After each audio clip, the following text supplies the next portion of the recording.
Welcome to Kenton Teaches. Enjoy the video. You begin by collecting mandatory documents so your application doesn't stall. Bring proof of identity, business address proof, ownership or rent agreement, and any partnership or GST details. These establish legal standing.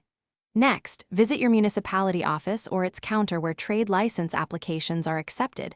Ask for the specific form code.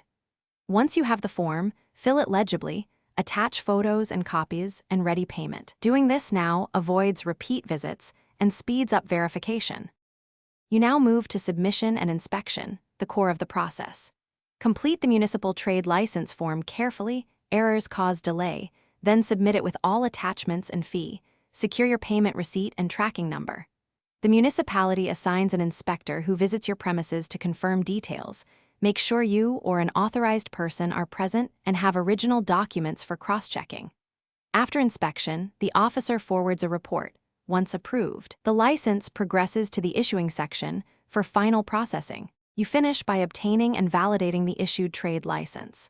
When you receive or download it, verify that your business name, address, activity, and validity dates are correct. Mistakes require prompt correction.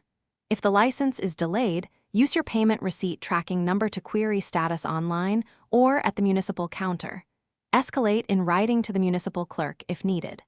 One key troubleshooting tip: if the inspector flagged deficiencies, address them quickly with documentary proof to avoid rejection or prolonged process.